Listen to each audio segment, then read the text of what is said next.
Okay, hey guys. So, welcome to another episode of our fertility journey. I'm going to be talking about kind of what brought us here and then sharing the first steps of our process, which is the egg retrieval. So, in 2020, me and my husband suffered a miscarriage. Right before COVID hit, we were hit by tragedy, and we lost a pregnancy at 14 weeks. So that was a struggle for me. That was hard, and it hit really hard. It was hard, and then my husband was away, and so that was a struggle for me. And then my husband came home, and we were actively trying, right? And then in 2021, I was suffering from some heavy periods. I was bloating really bad. Coming home, like passing out in pain during my cycle. And I literally just didn't know what was wrong. And then my husband took me to the hospital one day when I came home in so much pain. And then they found fibroids. This was a time where I went to an OB, and she kind of downplayed my fibroids and she downplayed my pain. And so for me, I am big on, if you don't make me feel comfortable, if I feel like you're not listening to me and I feel like I need another opinion, I'm going to get it. And so I felt like something wasn't right. My pain wasn't going away. Just things weren't adding up. I was gaining like almost 10 pounds during my cycle of just bloat, right? And everything was painful. I've had like painful cramps, but it wasn't this, right? So this was new. So I was able to go get a second opinion from another doctor, and he said, hey, let's go in and do a myomectomy. And it was an open myomectomy. So that means he cut me open, basically like a C-section, and went in and removed my fibroids. They ranged in different sizes, about this big to about this big. And so he removed them, and in removing them, we believe that would, one, help my cycle, and two, help us conceive. That did help my cycle. The pain wasn't as much. My bloating completely went down. I still was bloating, but not as bad as before. And just in general, it was a better process. Now the healing process sucked. I'll make another video talking about my myomectomy and how much, like, what it felt, because it felt completely different from recovering from a C-section. But yeah, so we did that, and then, he told us, hey, maybe wait about 6 months before you start trying to conceive. So we were like, oh, okay, but we're still like, hey, we're young, like something is just not adding up. And so in the midst of our waiting, my husband went and did a semen analysis, and we were told that his motility rate was low. Now, motility deals with kind of like the shape of the semen, and I didn't know, and I'm learning this, that semen are supposed to look a little different. They're not supposed to all look alike. And so my husband's range of differentiation was low. But in doing research, we found out that men with that still get women pregnant naturally, as long as they don't do drugs, they limit their alcohol, they live a healthy lifestyle, right? And so in 2022, we went for me to go get tested. And so we found out that one of my tubes was blocked. And out of this process, I also got my PCOS diagnosis. So in this, we decided that we were going to first do intrauterine insemination, right? IUIs. And so how that works is you either take a pill called Clomid or a pill called Letrozole. I took Letrozole, and it basically helps. So your eggs inside of your ovaries are what they call follicles, and that's where your eggs actually live in, right? And so the Letrozole or the Clomid helps with the growing of a follicle, which is natural process. They normally grow every month anyway, and then but this is just to assist it, to make it a little faster. And then you take a trigger shot, We took the trigger shot, and then what happens is my husband provides a specimen. They do what they call a sperm wash, and then they inject it with the catheter into my uterus for them to meet and hopefully create a baby. We did this 3 times. One ended in a miscarriage, one ended in a chemical pregnancy, and one just completely failed. And so in that, I decided, and my husband decided, that we were going to take a step back. I needed a mental health break. My body needed a break. I had gained weight and I just wasn't in a good space, right? And so we were like, we still want to have kids. Let's take a break, reassess, and then we'll move on to do an IVF. And so that is what we decided to do. In January 2023, we decided to do IVF, and we started stems on the 15th of January. So I'm going to go ahead and show you that process, and you can see how we went with that. So today we start stems, so Gonal F and Menopur. I'm nervous, I don't like needles, but we're gonna make it happen. So this is the Menopur. It comes like this, and then you put this inside of these two, because my dosage was 150, and then this is the Gonal F pen. This is a 450, but my dosage is 225 a night. And you just kind of put the dial and it'll tell you where to go. So just setting up everything, alcohol pads, the Q cap, the syringe, the needle. Then this one right here is the needle for the Gonal F pen. And of course, disposing. Excuse our junk behind. Our son doesn't know how to eat correctly. But anyway, I'm joking. So we're gonna get ready to do the injection. Just make sure you pay close attention to what your dosage is, and you'll be fine. This is our first day, so I'm nervous, excited, and let's go.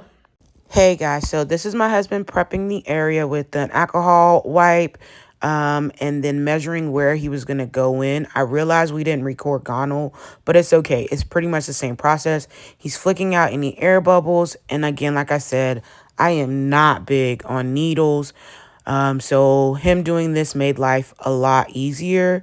He's squeezing the fat to inject, and we did this for 9 days, guys. Okay guys, so we just did our first ultrasound blow work after we started the injections, and they saw 39 follicles. So I'm super excited. We're waiting for a phone call this afternoon to see if we're gonna start the other injection that will kind of make sure I don't ovulate.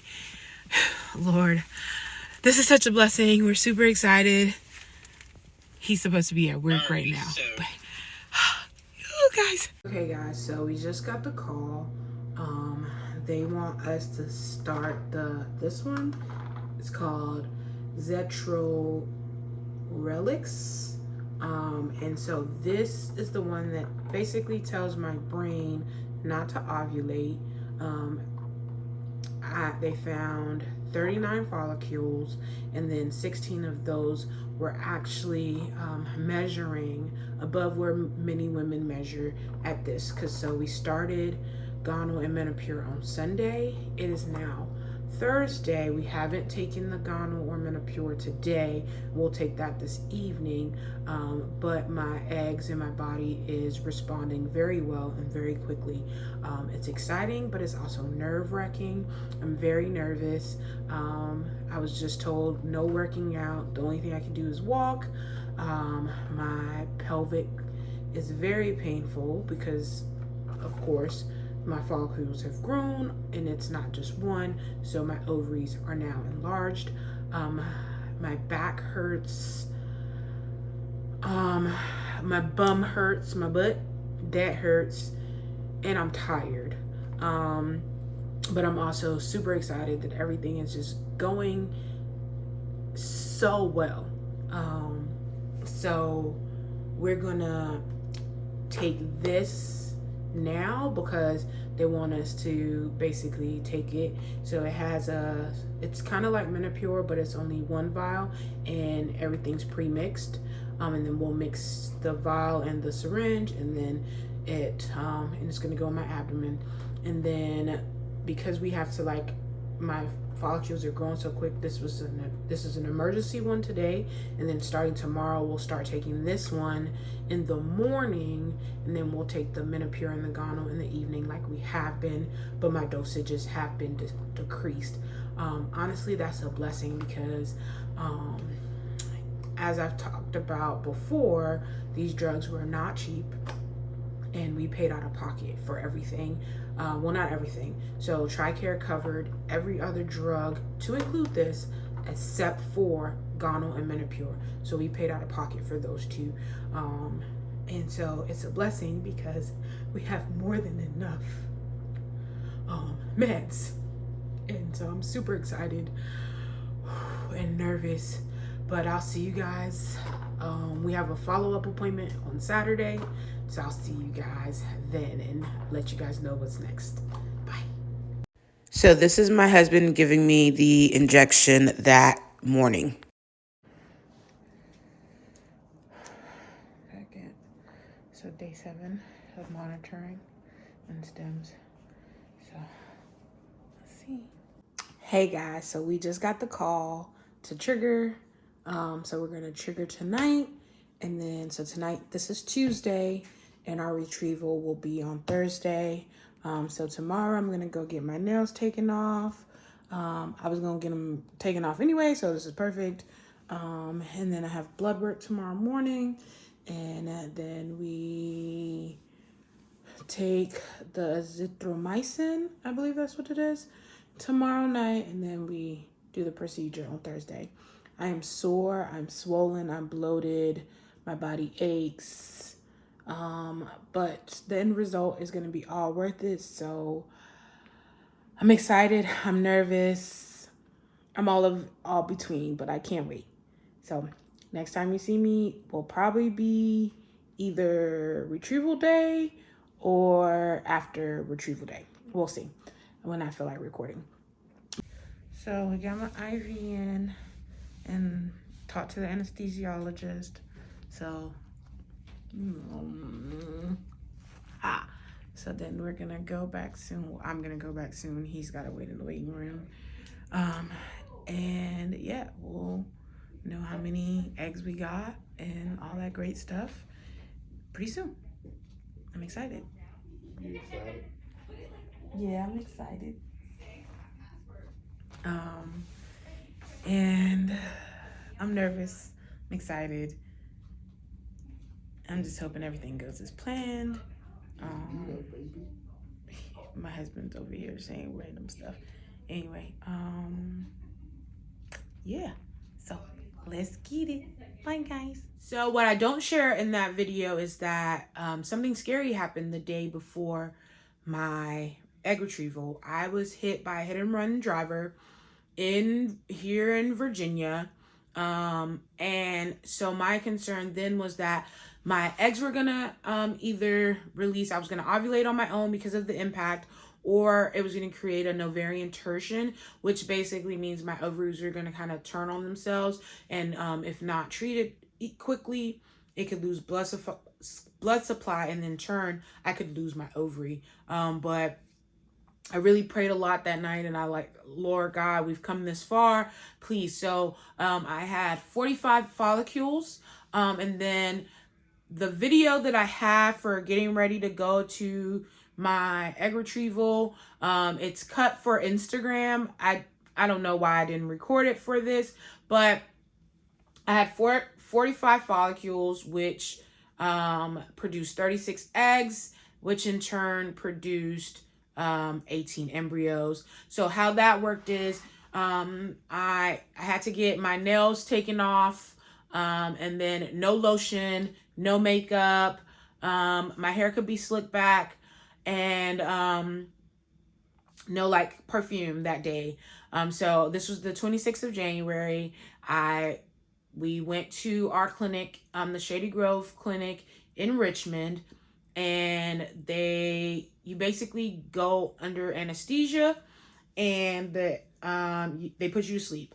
And so they come in and they go in there and they put like a needle through your ovaries, and they collect all the eggs that are released, and then they take your eggs to the embryologist, and the embryologist, basically, we did what's called ICSI, which what they do is they directly insert my husband's semen into my eggs. So we did that, and then I went home. For me, what happened is that my ovaries were so swollen, that from how it was explained, like they needed to be pressed back down, and then I had to sleep sitting up for like 4 days. That was a stressful process for me. But it was okay. My husband made me as comfortable. I had to drink a lot of electrolytes, get my energy back. My feet swole, like it was a lot. But I knew that the end result was what we wanted. And so, like I said, we ended up getting 36 eggs, which led to 18 embryos, which we sent off for PGT-A testing to make sure that they were considered normal, meaning they have the right number of chromosomes, and then there are some other genetic things that can be tested for, but you can it doesn't test for like sickle cell or any of that. That's PGT-M. If you go to my Instagram and watch my live with Elise, the embryologist, she kind of goes more into detail about that. And then we started prepping for transfer, and that's going to be my next video about how our transfer process went, the meds that I used for that, or my protocol from my doctor, and just that process. I hope you guys are enjoying this series, and I hope it helps somebody, because like I said, there weren't a lot of women that look like me going through this journey. So I didn't know what to ask. I didn't know. So I'm hoping that I'm helping somebody. See you guys next time. Bye.